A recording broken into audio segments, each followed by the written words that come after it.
Hello, welcome to the new owners orientation for the Pagosa Lakes Property Owners Association.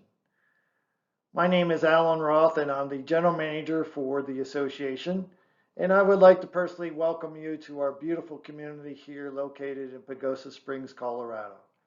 Today you're going to hear from a number of our managers and staff members explaining to you the various aspects of the association and all the benefits that come to you. So I encourage any of you to send in your questions at the end of this orientation, and we'd be more than happy to answer those questions for you.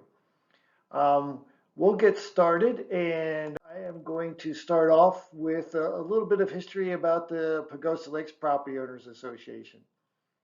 The Pagosa Lakes Property Owners Association is a large-scale community. It was created in 1970 with over 6,000 lots covering 21 square miles. We are a growing community. We're averaging around 80 new homes per year with about a 70% build-out rate. So we still have about 30% of our community to be constructed.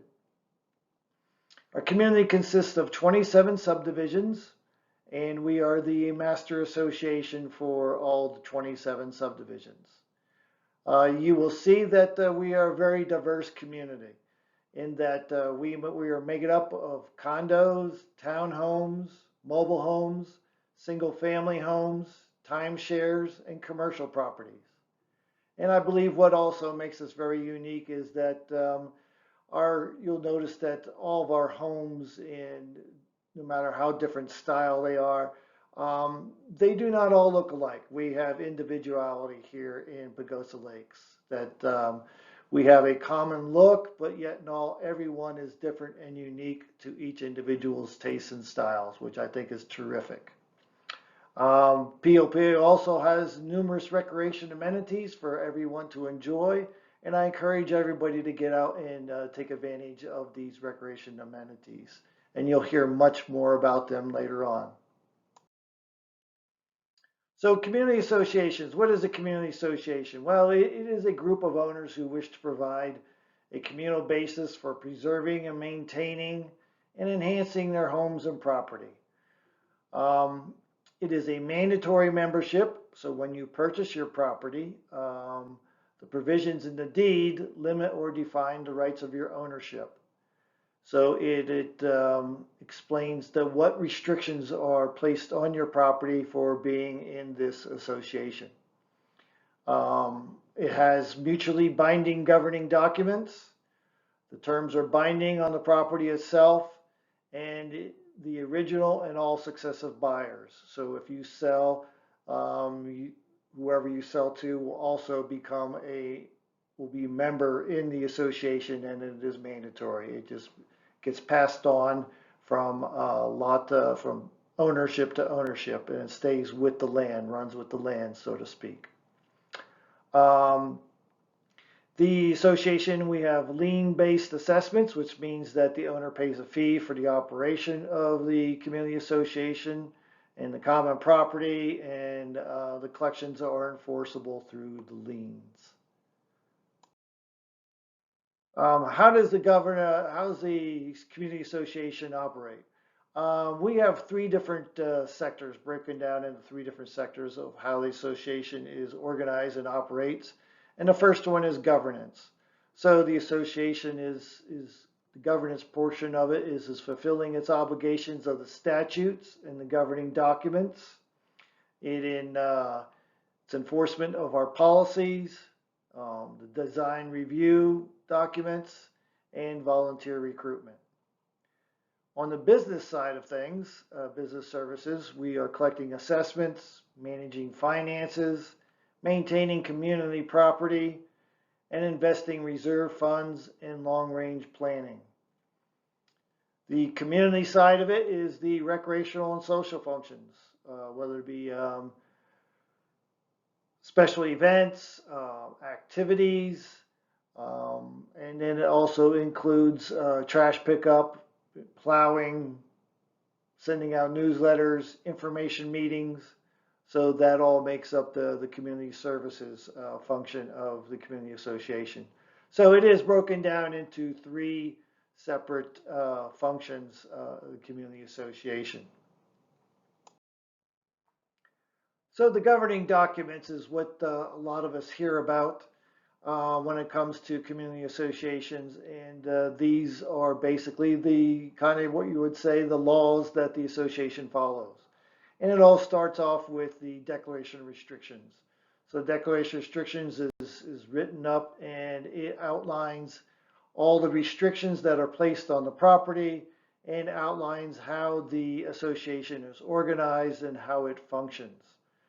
The Articles of Incorporation declare the association a nonprofit corporation and also defines of what its powers are and how the organization is set up. The bylaws is what outlines how the organization will operate. It dictates how many board of directors you will have.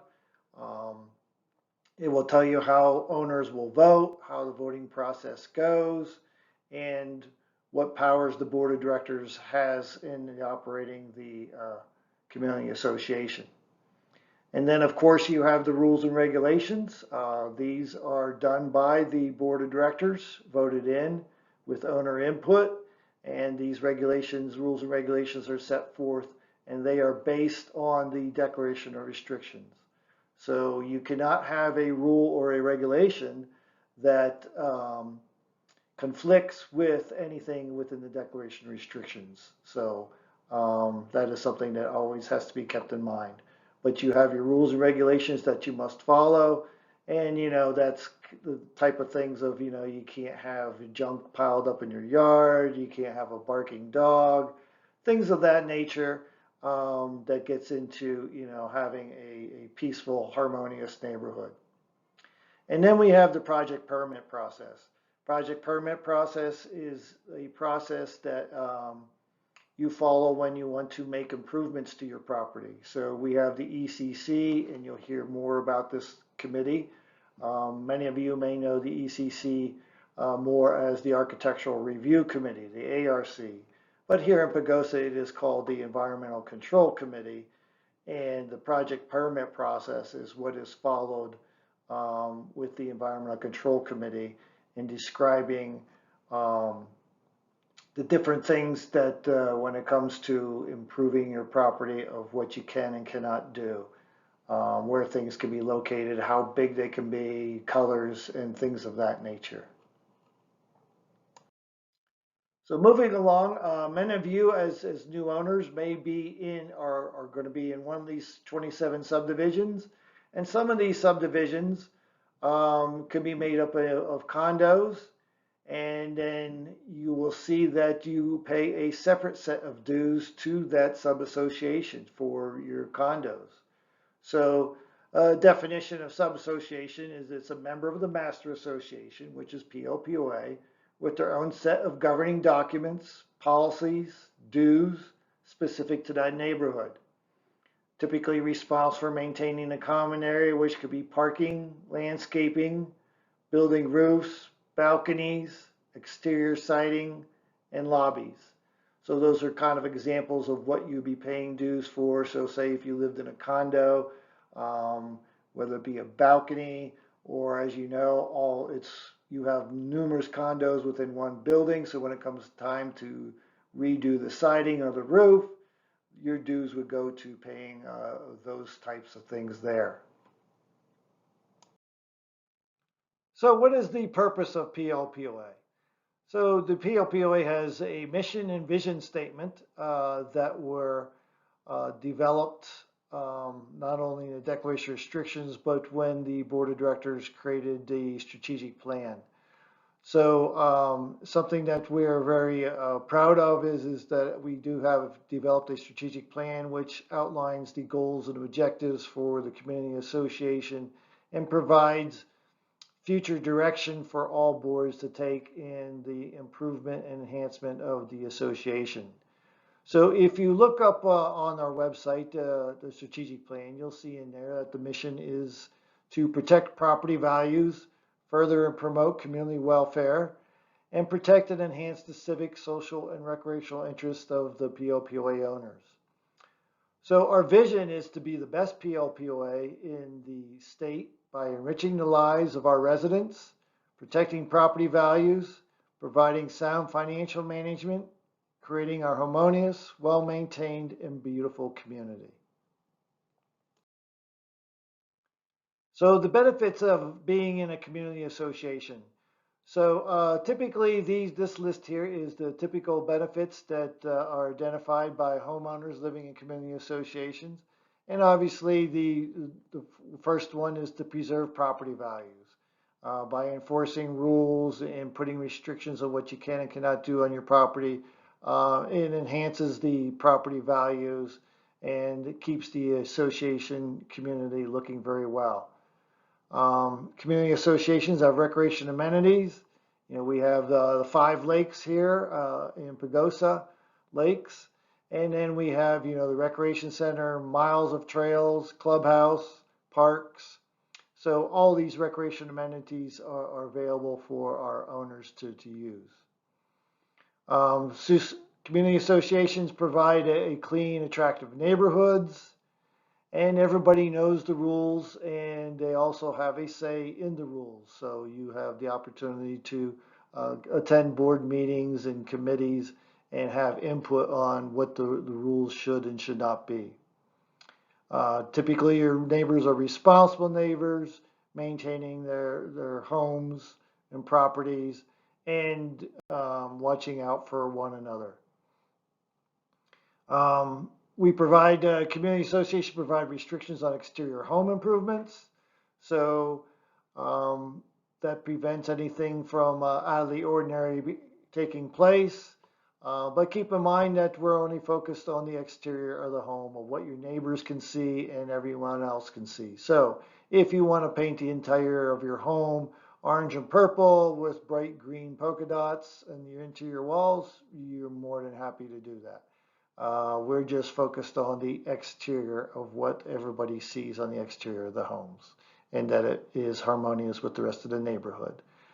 So, and you also have an opportunity to be involved in your community. You know, I encourage everyone, we have standing committees here.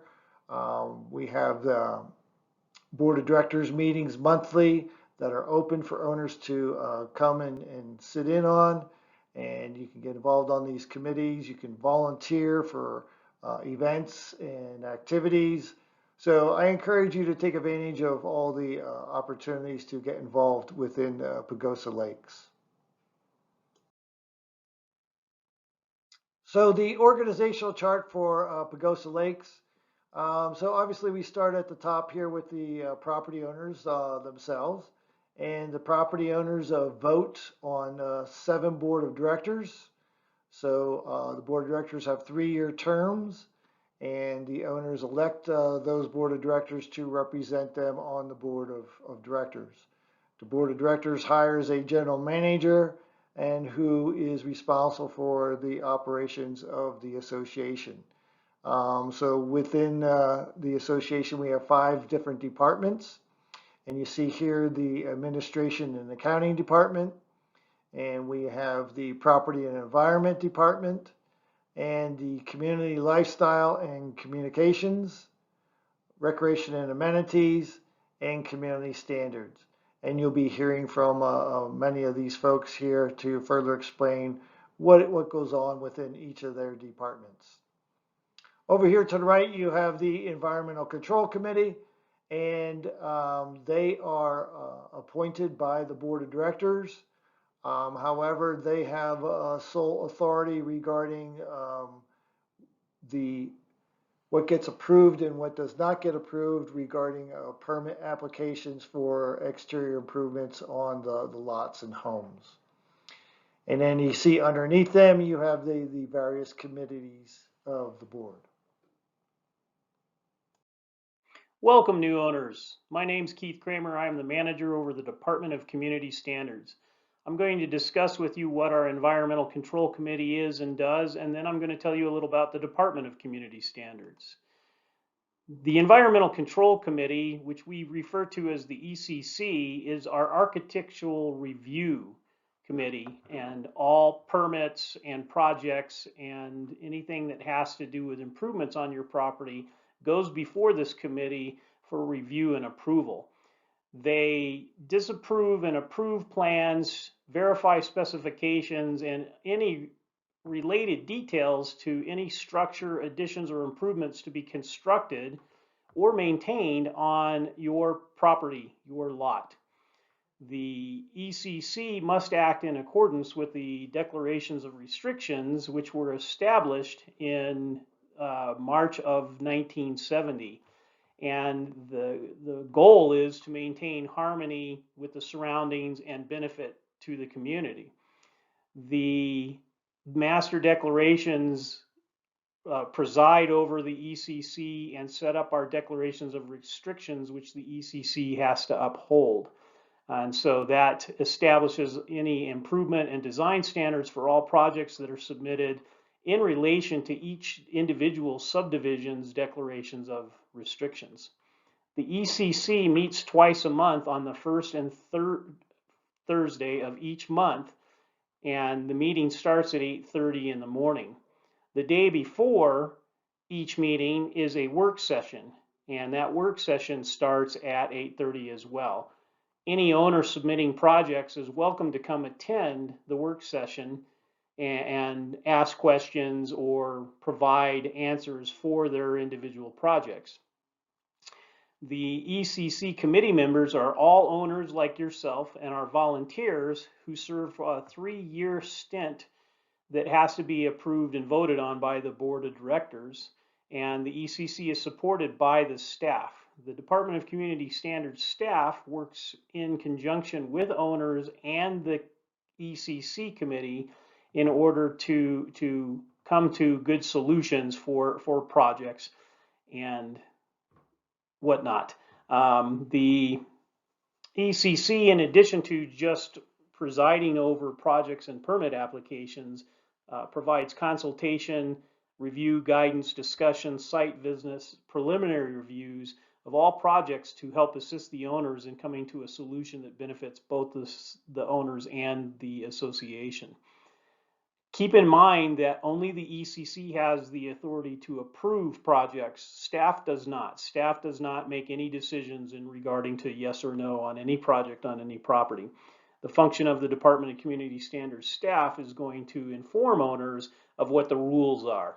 And if owners feel there's a reason why they need to go beyond the rules, then they have to speak to the ECC committee, and it's up to them. All decisions of the ECC committee are final and cannot be appealed or overturned by the board of directors. So the ECC has the final say in what you can and cannot do on your property. Any property owner within the association that desires to make any improvement to the exterior of the home or structure or on the property itself is required to submit a permit application to go before the ECC for review and approval or denial. Permit applications can be submitted in person or online at PLPOA.com.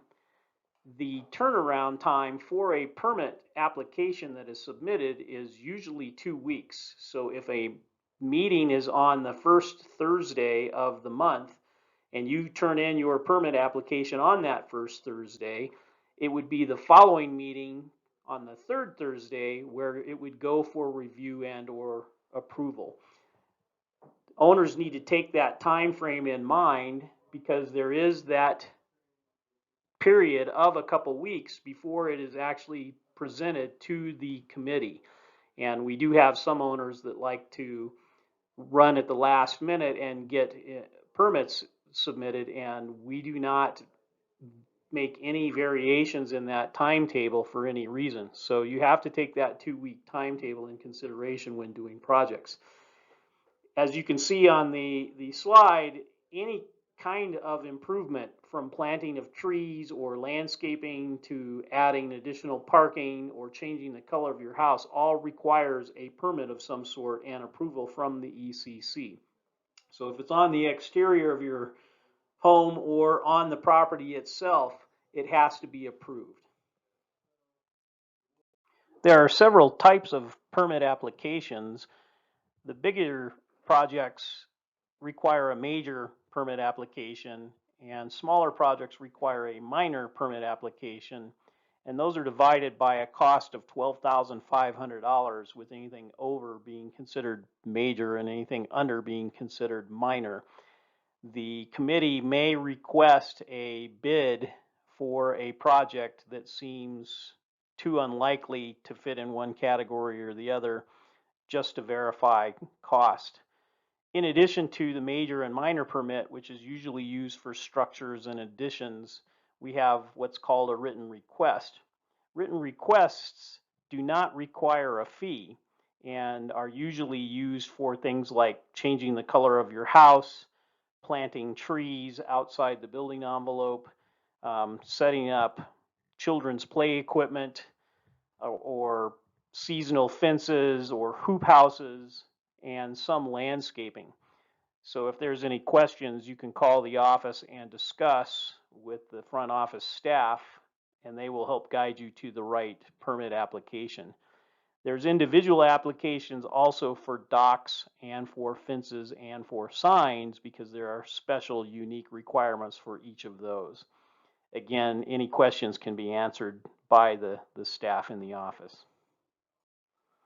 Normal, everyday, or annual maintenance to your property does not require a permit, as long as you're keeping the same material and or the same color and or the same location. The key word being the same. Any project such as a shed that gets moved has to submit for a new permit due to the change in location. If you want to change your house from green to red, it requires approval from the committee. And keep in mind that colors are looked at as being harmonious to the neighborhood. If you're looking at changing material, the most common is a driveway from gravel to asphalt, or a roof from asphalt shingles to steel pro panel. Those also require a permit because you're changing the material, and that would be a written request for a material change. All permit applications require a PILC be submitted with the application. A PILC is a proposed improvement location certificate put together by a surveyor. This document looks like what's presented on the screen is an overall blueprint of your property, signed and stamped with the seal of the surveyor, showing that they have verified the exact location of what's on your property and the proposed location of what improvements you want to do. The surveyor will lay out the boundaries and the setbacks and the easements, and then the owner can take that PILC and draw on it where the approximate location of their shed, fence, or whatever project they want to put on, and then submit it with their application. The PLPOA does have on file PILCs for a lot of properties that have been submitted when the original home was built or additions were put on. However, we do not have a PILC for all properties. It is the owner's responsibility to submit an accurate PILC for their upcoming project, and if we have one on file here at the office, we'll gladly give the owner of the property a copy of it so to assist with their submission. On the PILC, you can see that it has to have certain state mandated requirements that show the location, and the big ones are the corner pins of the property, which are set by a surveyor. If you do not easily find the corner pins on your property, you may come into the office and check out our pin locator tool for free to help you find and locate your pins. This comes in very handy when you want to put a fence along your property line to know where your corner pins are, and then run a string line so you make sure your fence is on your property and not your neighbor's. Again, with any questions on it, call the office staff. One of the things that a PILC does is help the owner understand what exactly their property looks like and where they can and cannot do improvements. On this example that's on the screen, there is a property, and that has the corner pins identified and then a line showing the property line. And this is the owner's property, everything within those four corners. However, the owner is not allowed to make improvements anywhere on that property, and there's a common misconception for new owners that have not lived in an association that it's my property, I can do what I want, where I want. When you look at this, the analogy I'll use is an egg. If you look at the boundary line, that's like the egg shell. That's your property and everything inside of it belongs to you. However, if you look at the white area, that is kind of like an egg white. That's a buffer. And in that area, you are not allowed to make improvements such as planting trees or putting a shed or additional parking. You have to go before the committee and explain why it's necessary to do that. That buffer is put in place to maintain visual aesthetics and harmony within the neighborhoods that we have. If you look then on the center of the property, there is a square that has yellow inside of it. And like the egg, that's like the yolk. You are able to develop within that yellow area. That area is based on platted maps that are recorded with the county and our declarations of restrictions, and will have specific setbacks from the front of the property line, the back of the property line, and both sides of the property line that are specific to the unique property. If there is a property that's on two streets, they might have two front 30-foot setbacks off of each street. If it's a unique shape, pie-shaped piece of property, it's still going to have those setbacks, which may require the building be placed farther back onto the lot because of the lack of buildable space due to the setbacks. In addition, if you live on a golf course fairway or green, or you live on a lake on the water, you're going to have an additional setback. And in a lot of cases, it completely removes the ability to build anything in the back portion of the property on the lake or the golf course. We have owners who buy properties on the lake or a golf course, come in and then are upset because fences are not allowed in the golf course setback. Sheds are not allowed in the golf course setback. And the same holds true for the lake setback. And so owners need to understand where all of their setbacks are and come up with this building envelope to understand where they can make improvements. All improvements such as sheds, driveway expansions, additional parking, planting of trees are generally approved within the building envelope, but are generally denied outside of the building envelope unless there's a specific reason that you can articulate to the committee as to why it's necessary to go beyond the building envelope. Another item that owners often misunderstand is the county right-of-way coming off the road.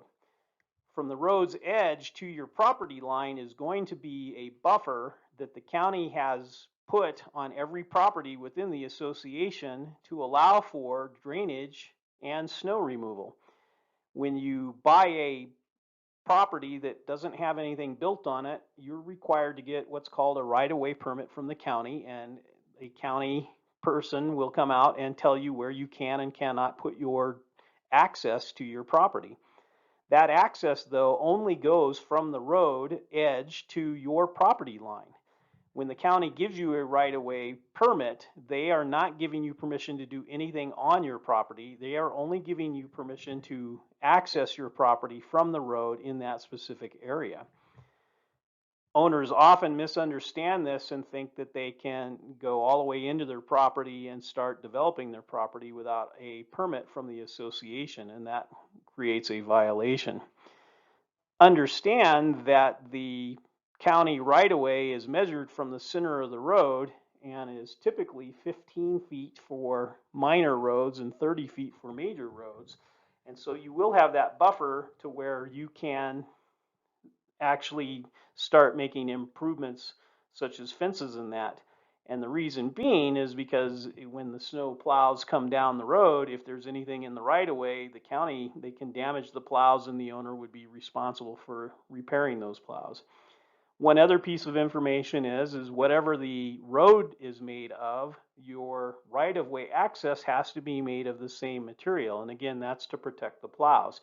So if you live on an asphalt road, your right-of-way will be asphalt. If you live on a gravel road, your right-of-way will be gravel. From the property line back, then you have the ability to add your driveway and then make your improvements. We have this illustration to help you understand that there are setbacks and easements, and all properties have a utility easement around the border.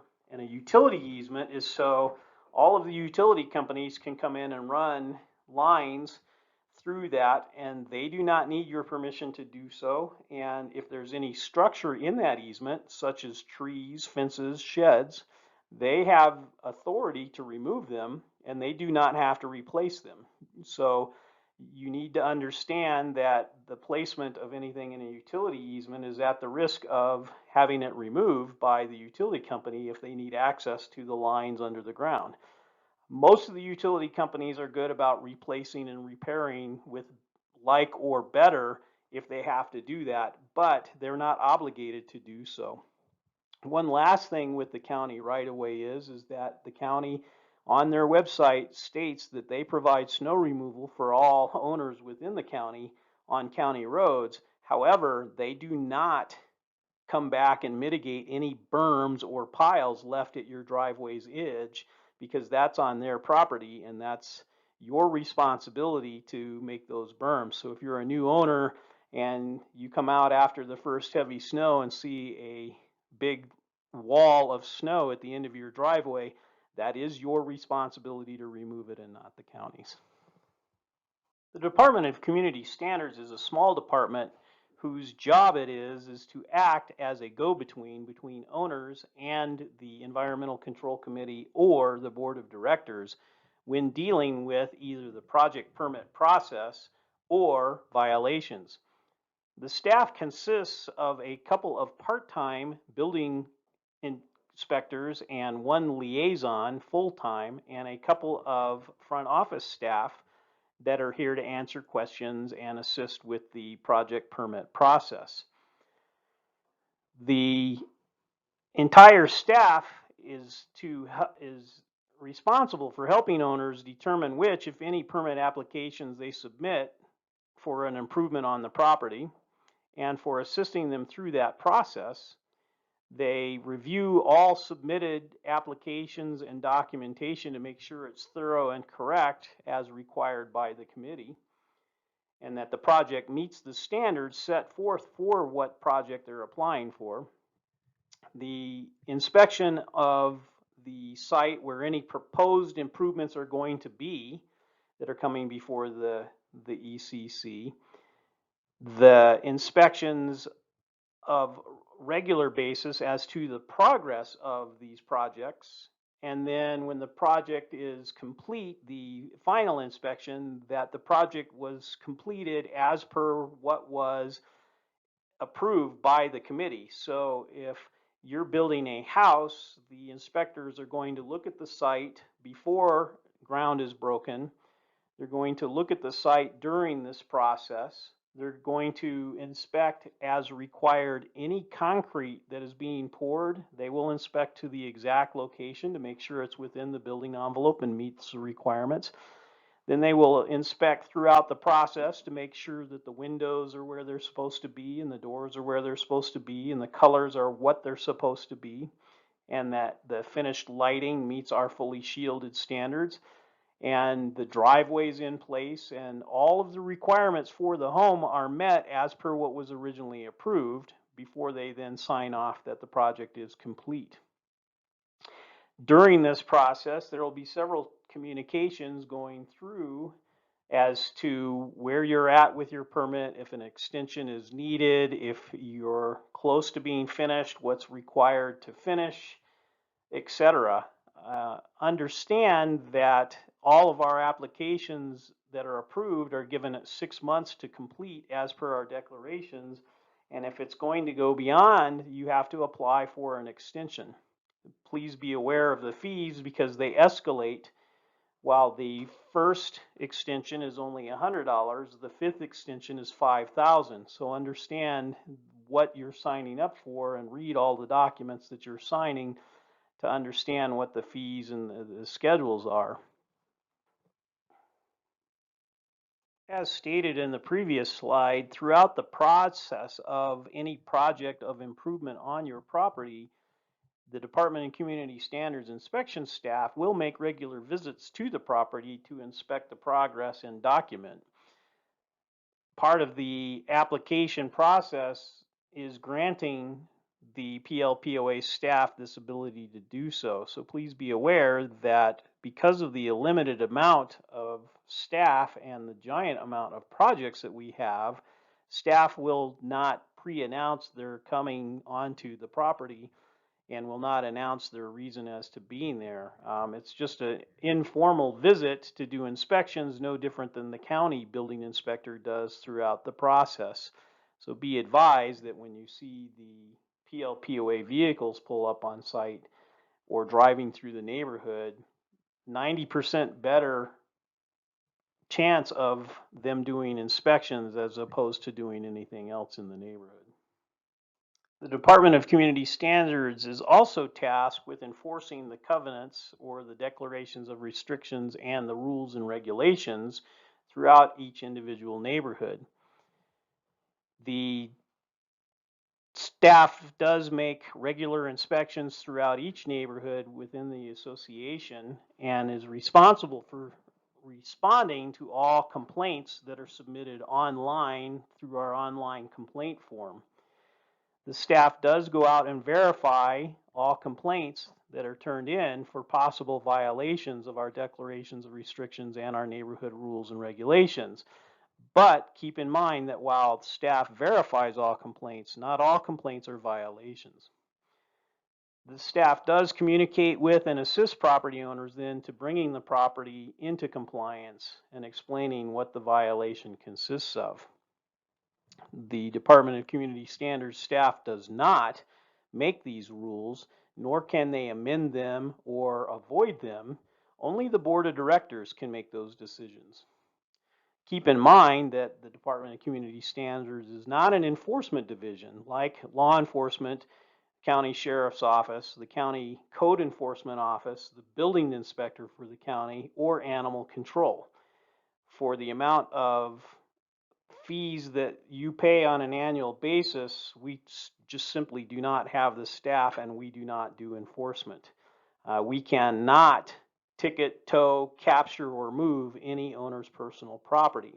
We contact the owner and work with them. In keeping with the fact that we are a private corporation, we will not tell an owner who has a violation who complained on them. Conversely, we will not tell the complainant where we are at in the process with the complaint that they made. In addition to the building project permit process and the violation process, the Department of Community Standards does many additional things to assist owners and residents. We have continual education for new owners or potential new owners as to what it means to live in the association and what is expected of owners within the association. We answer a lot of questions as to what specific rules and regulations owners need to be aware of. We assist real estate agents with the information they need about properties that are developed or undeveloped and assist them with showing them the PILCs and what has been done. We have identified all the utilities in the areas and can show which utilities are on which properties. As a side note, there are several properties around the PLPOA's main office that are empty, but they do not have water, sewer, or electric, and therefore the county will not issue a building permit on them. And so we have owners that shop online and want to buy properties and ask what they can build on specific lots, and we can tell you the size of the residence that's required and whether or not there's utilities on those properties. We have free services that we offer to our owners, such as house checks for people on vacation. We have solutions for disposals of items, pine needle pickup, which we offer 20 bags a year for free to help mitigate fire damage or danger from pine needles. We have a chipper yard where we allow owners to bring branches and clippings from their vegetation to be chipped into mulch, and owners are allowed to take free mulch back to their property for use. We host special events and education. We partner with wildfire adaptive partnerships and provide fire mitigation training, and we have a homeowner list of service providers. So if you're looking for a specific type of contractor or service, we do maintain a list and can give that to you. And then we also answer a lot of questions as to the benefits and amenities within living here in Pagosa Lakes for any new or potential owners. Good evening, everybody. My name is Larry Lynch. I'm the Department of Property and Environment Manager for Pagosa Lakes Property Owners Association. I've been with the association for over 20 years, and we have a number of responsibilities and duties here within the association. I'm going to be going through some slides here, and we'll talk a little bit about what myself and my crew is involved with here in the Pagosa Lakes community.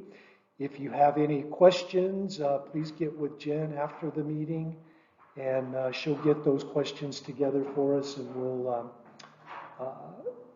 get those answered as soon as possible.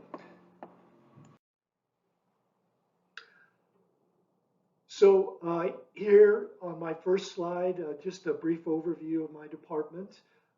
We are responsible for the maintenance of association properties and facilities, which includes the administration building, the clubhouse, and a maintenance facility that's located over in the Trails subdivision. We also assist with the maintenance over at the Recreation Center.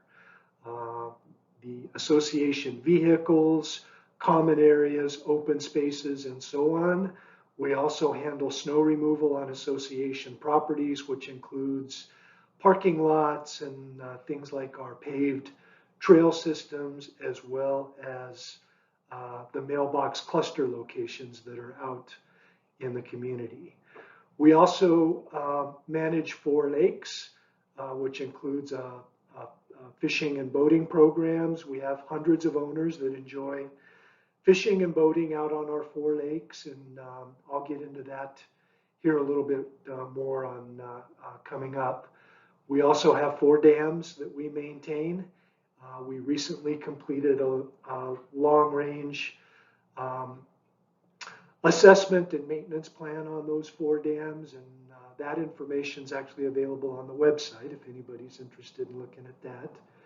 Environmental management, and I'll get into that here in a few minutes, but things like noxious weed control, tree and wildlife issues, wildfire fuel reduction programs and assistance, and parks and trails.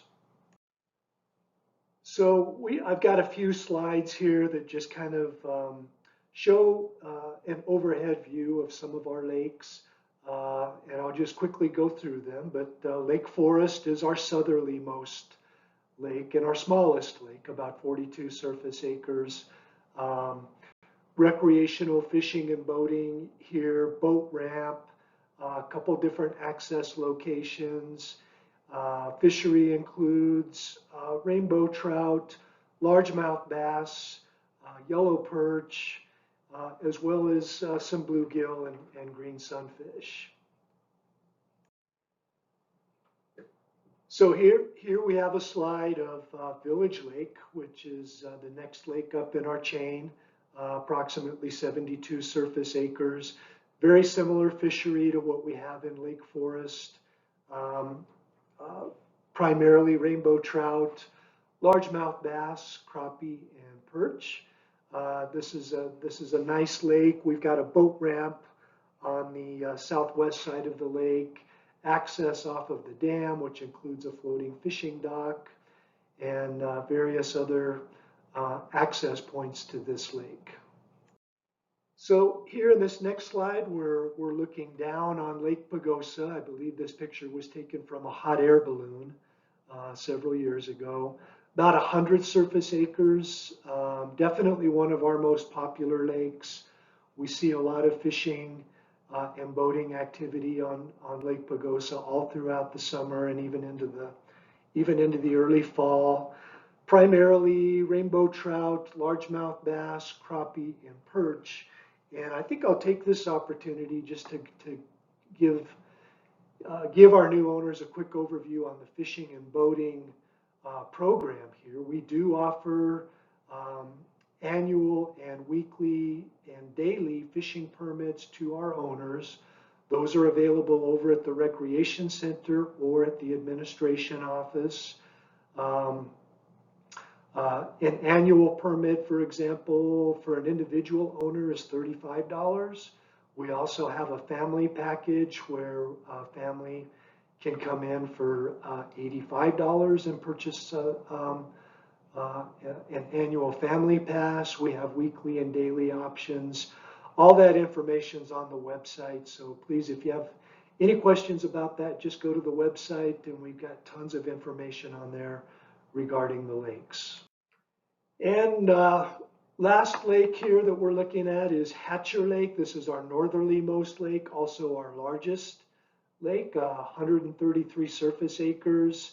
The thing that makes this lake a little different than the others is that this lake is the primary drinking water storage reservoir for a good portion of Pagosa lakes. There is a water treatment plant located over on the west side of the lake, and they can pull a couple million gallons of water a day out of the lake during the summer months. Consequently, this lake does come down a little bit toward the end of the summer and into the fall. For example, right now it's down about 4 feet. Anyway, this lake, we do have some special regulations up here at this lake concerning fishing. This lake is primarily considered a trophy fishery where we have certain restrictions, including artificial flies and lures only for adults. The kids 12 and under can still use baits on this lake, but for adults it is flies and lures only, and you can only keep 1 trout or 1 bass per day. But the trade-off is that you can go up to Hatcher Lake and have a pretty good shot of catching a 20-inch plus rainbow on any given day out of this lake. Moving into this next slide, I wanted to just take a couple minutes to give you a quick overview of the parks and trails systems here within Pagosa Lakes. Over the last 20 years, the association has worked to develop a fairly extensive hard surface trail system within the community. In addition to that, several park areas have been developed over the years. It all began around 2002 when the original Parks and Trails Master Plan was developed. In 2013, that Parks and Trails Master Plan was updated to with our 7-year master plan, and that master plan is available on the website for owners to go view, and a lot of information in there. I don't know that I've got time to go through all of that here this evening. Needless to say, we have developed about 7 miles of hard surface trails over the last 20 years, primarily 8-foot wide paved trails. In addition to that, we have some natural surface trails and some gravel surface trails. We've also implemented and constructed a couple park areas, 3 playgrounds within the community, and various other improvements around the lakes and as well as some national forest access points within the community that includes gates and access into the national forest.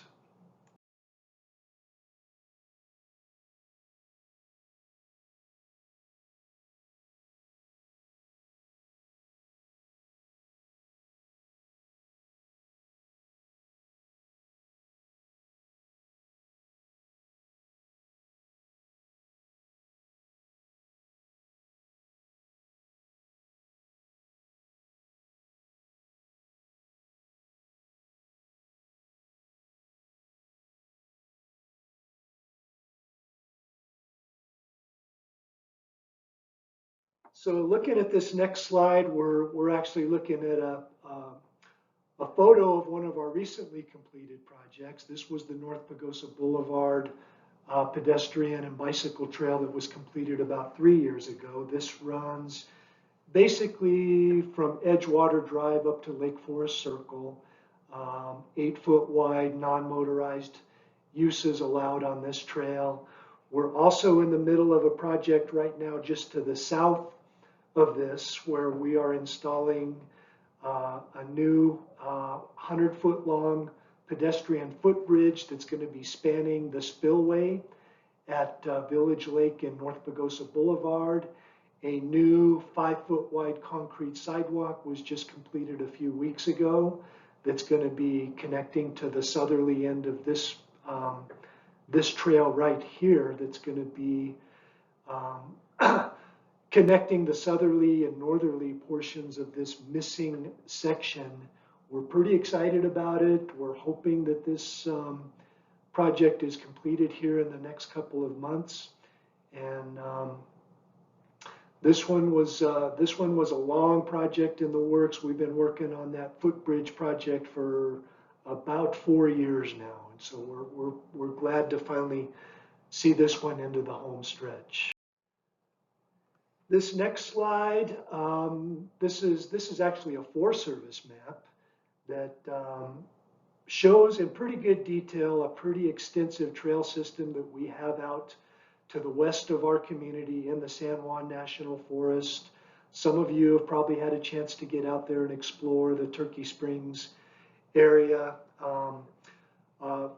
Very extensive trail system located out in the Turkey Springs area of the National Forest. We're very fortunate to have access to this type of a trail system so close to our community.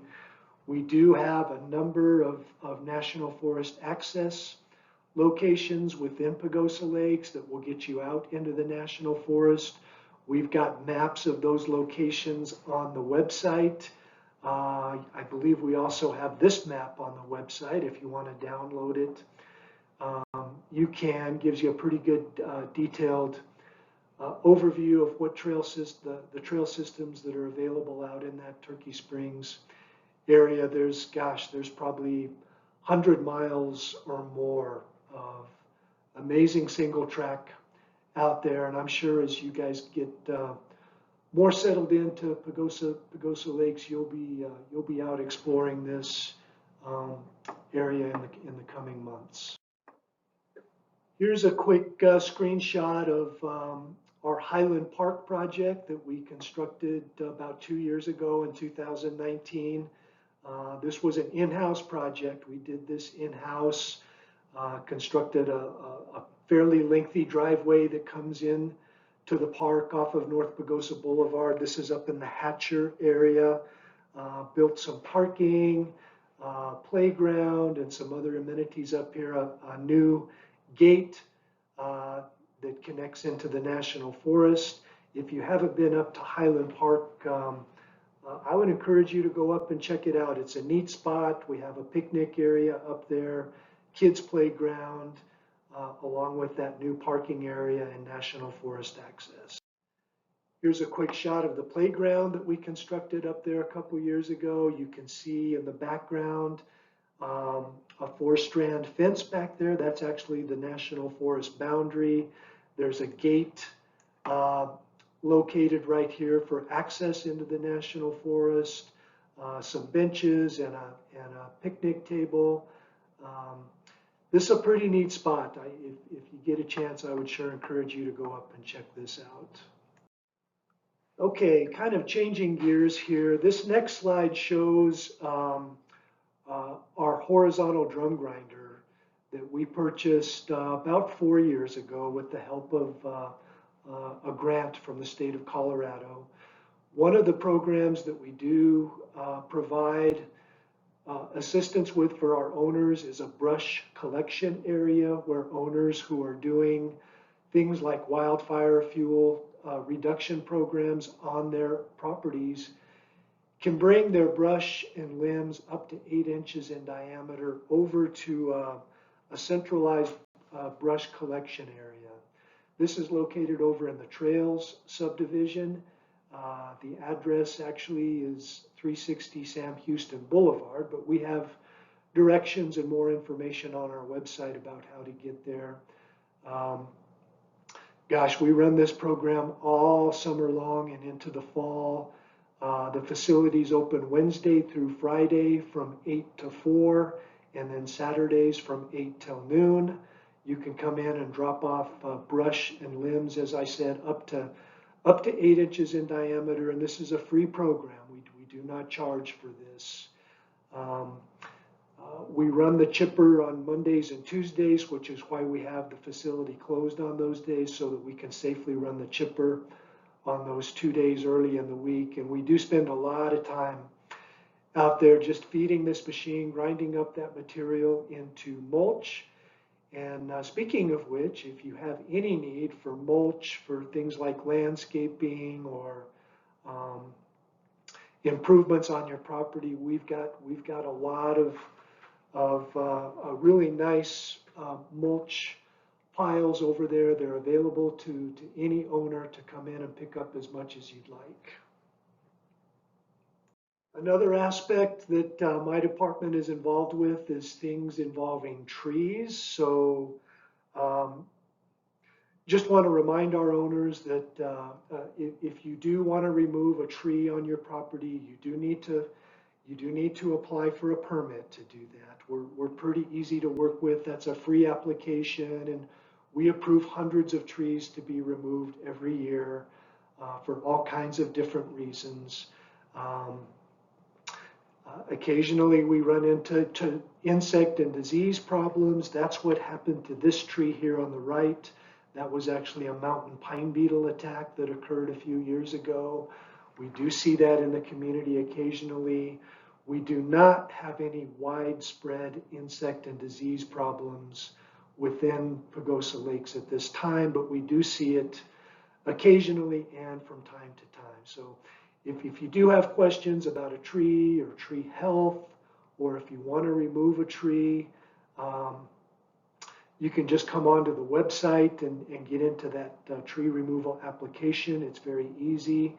If you have a concern about a tree or some trees, you're welcome to give me a call at the office, and I'd be happy to speak with you about it or swing by and take a closer look.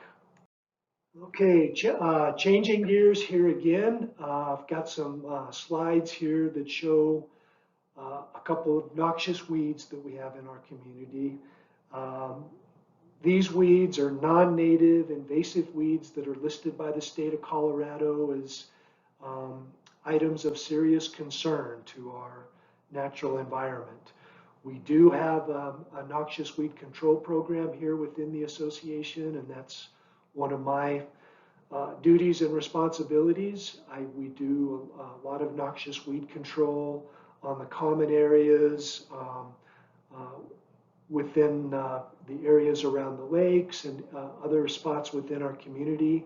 We can also assist owners with noxious weed control on your property. So if you have things like musk thistle, Canada thistle, leafy spurge, yellow toad flax, white top, or some of those invasive weeds on your property, you can give us a call. We can get you on a schedule, come out to the property and help you come up with a control plan to get that weed under control, or hopefully even eradicated. There is a small charge if we do come out and do something like a herbicide application, which we do in some cases, but it's usually a pretty minimal charge. Another photo here of noxious weed situation. This was not taken in Pagosa Lakes, but it does show a field of some sort with Russian knapweed on it, and we do have some Russian knapweed within the community. So again, if you have any questions about noxious weeds or noxious weed control, we've got a lot of information on the website, including some color pictures with weed identification.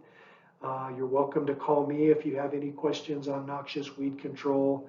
And my phone number here at the office, 970-731-5635, and my extension is 205.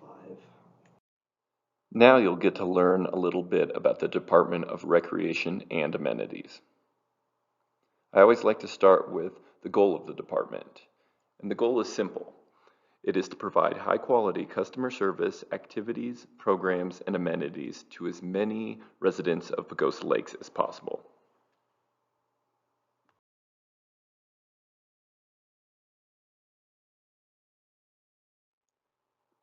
The Department of Recreation and Amenities offers our homeowners the following amenities. We have a 25-yard indoor pool, kiddie pool, hot tub, and sun deck. We have 2 racquetball courts with volleyball, pickleball, and basketball options. We have a free weight area that has many variations of free weights and Cybex weight machines. We also have a cardiovascular equipment area that includes treadmills, ellipticals, and exercise bikes. We have an aerobics and multi-purpose room where our fitness classes are held and our health education classes and other programs as well. We have locker room facilities at the rec center. We have a children's playground, and we also have outdoor basketball and sand volleyball courts. Pagosa Lakes Recreation Center offers a variety of membership options. We offer annual memberships, 1 and 6 month memberships, family and couple memberships, punch passes, and day passes.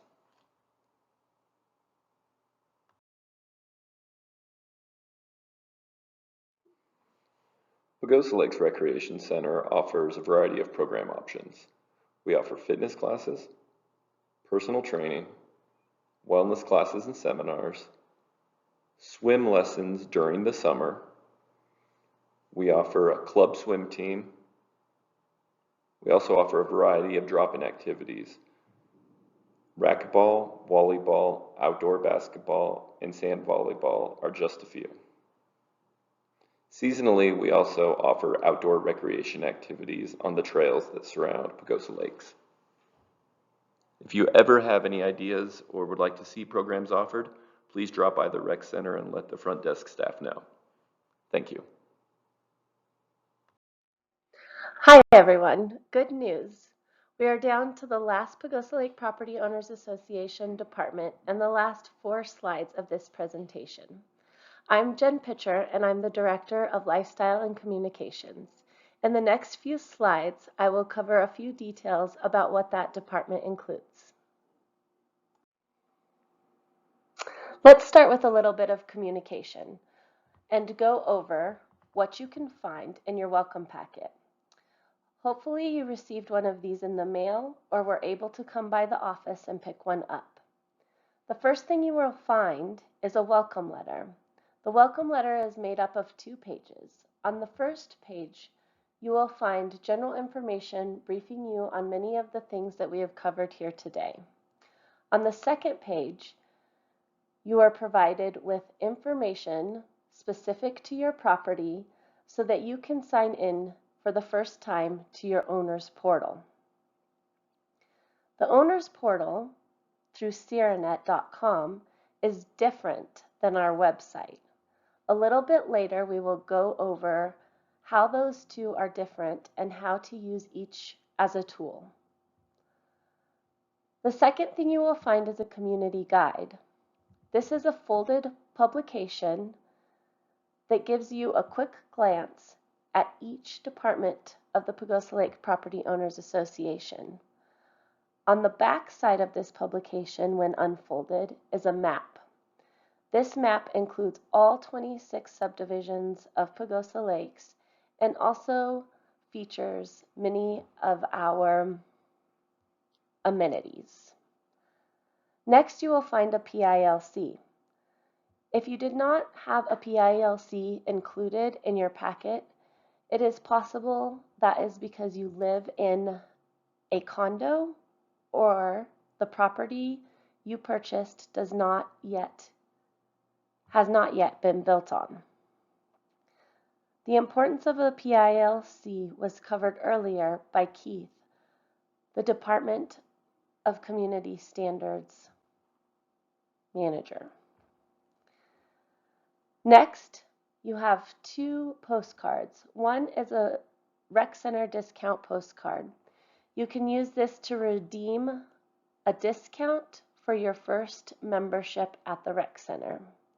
The second is a website address postcard reminder.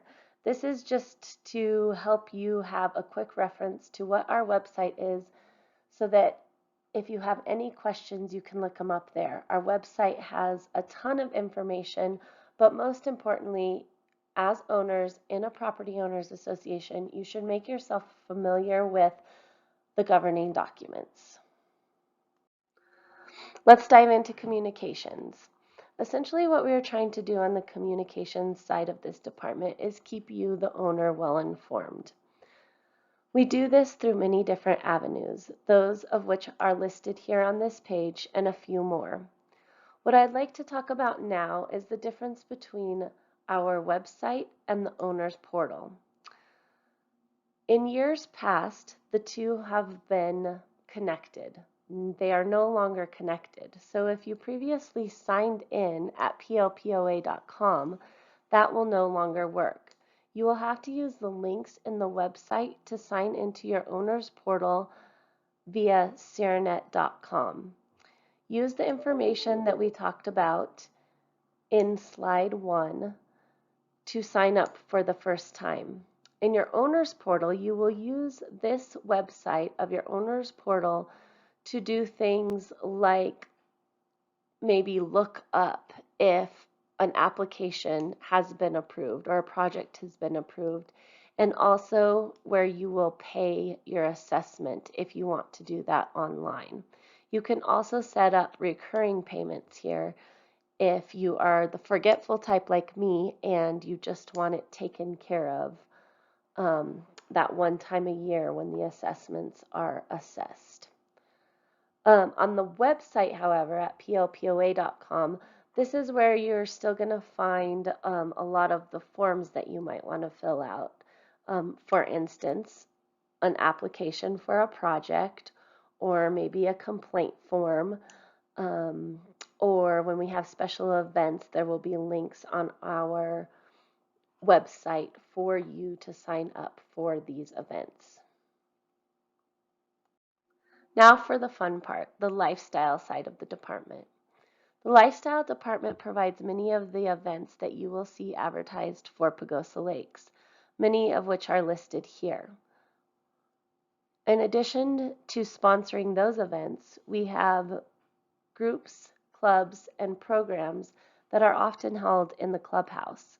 We are always looking to offer our community more, so if there is something you are interested in or something you are interested in leading, please give me a call. Our department also handles all room rentals. The association does have a clubhouse that is available to rent to members of Pagosa Lake Property Owners Association only. The rental rates are very reasonable and the facility is amazing. We have a north, south, or entire building option for the rental of that space.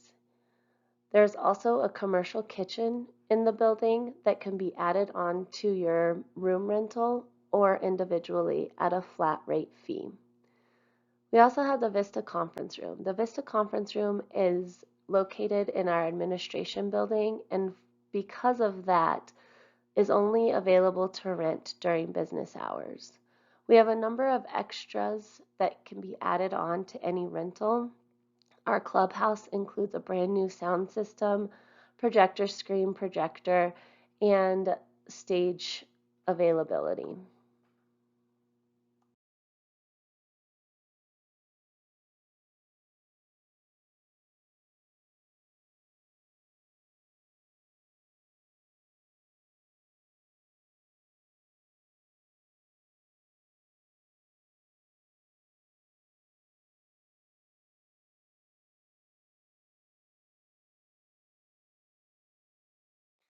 Congratulations, you made it through. Thank you. I know that was a long presentation, but I do feel like there is a lot of important information that was covered here today. If you are watching live and you have questions, stay on and I will do my best to answer those here shortly. If you are watching a recorded version of this, please feel free to call us anytime at 970-731-5635. Thanks. Have a good day.